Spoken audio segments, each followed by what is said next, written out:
Evangelho de Jesus Cristo segundo Marcos. Naqueles dias havia de novo uma grande multidão e não tinham o que comer.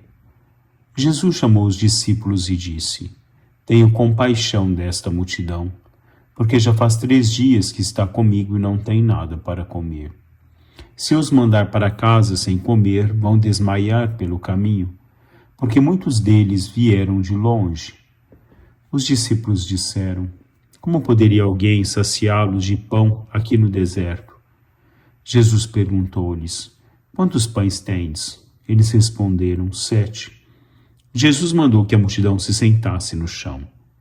Depois pegou 7 pães e deu graças, partiu-os e ia dando aos seus discípulos para que os distribuíssem. E eles os distribuíam ao povo. Tinham também alguns peixinhos. Depois de pronunciar a bênção sobre eles, mandou que os distribuíssem também.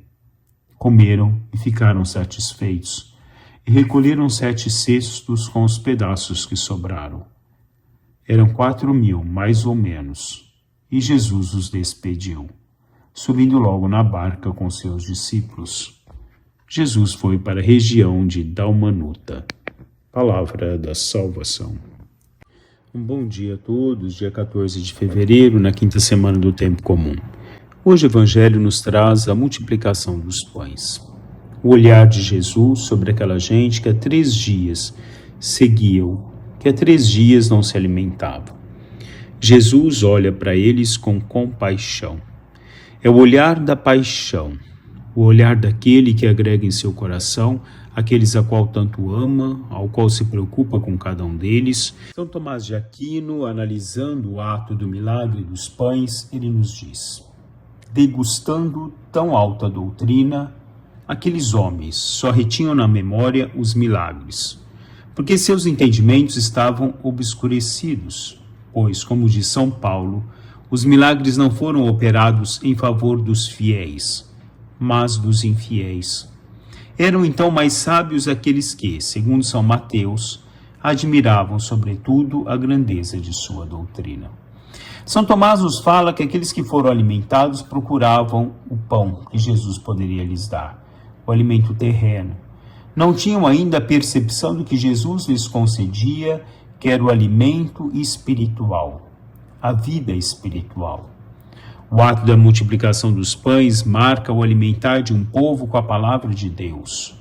O alimentar de um povo que se torna saciado na igualdade pelos pães que eram distribuídos. Tomando, pois, os pães, o Senhor partiu-os e confiou aos discípulos a honra de distribuírem. Era necessário que os discípulos participassem desse momento. Deus nos transmite a sua palavra e espera que cada um de nós a transmitamos aos nossos irmãos. Que cada um de nós devemos aos nossos irmãos a palavra que nós recebemos, o tesouro que nós recebemos. Não queria apenas honrá-los com o santo serviço, queria que participassem no milagre para serem testemunhas convictas e para não esquecerem o que se tinha passado diante dos seus olhos, relata Santo Agostinho.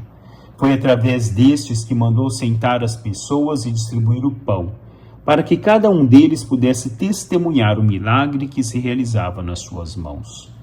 Os discípulos testemunhas fiéis daquele momento são aqueles que tiveram a oportunidade de participarem, mas serem distribuidores dessa graça de Deus, alimentando aos homens do pão que lhes era concedido por Jesus. Tudo neste acontecimento de Santo Agostinho, o lugar deserto, a terra nua, a escassez de pão, de peixe, a distribuição das mesmas coisas a todos sem preferências, ficando cada um com tanto como o seu vizinho. Deus nos mostra que deu a cada um o mesmo alimento, a mesma quantidade. Deus nos mostra na multiplicação dos pães que nós os alimentamos da sua presença. Somos fortificados pela sua graça, de um pão que sacia todos nós, de um pão que alimenta na abundância cada um de nós. Ele nos ensina a humildade, a frugalidade e a caridade fraterna. Ele nos ensina a amarmos uns aos outros igualmente, colocar tudo em comum entre aqueles que servem o mesmo Deus. Eis o que aqui nos ensina o Salvador. relata Santo Agostinho. Assim, Deus nos ensina que na partilha é necessária a vida cristã. Na unidade nós nos tornamos cristãos. Juntos e caminhamos juntos, nós nos tornamos cristãos. O cristianismo é a sustentação desse amor de Deus no transcorrer da vida terrena. Nós recebemos o pão de Deus, nós recebemos o alimento do Senhor, a Eucaristia. E nós levamos aos nossos irmãos que não conhecem a Cristo essa presença desse Senhor. Na partilha de um pão, de um Deus que nos sacia, mas um Deus que nos faz sempre ter mais fome de querer mais, de saborear muito mais tudo aquilo que Deus pode oferecer a cada um de nós. Nunca nos sintamos totalmente saciados. Tenhamos sempre a necessidade de buscarmos a cada dia alimentar-nos dessa graça que é a presença de Deus em nosso meio. Louvado seja nosso Senhor Jesus Cristo, para sempre seja louvado.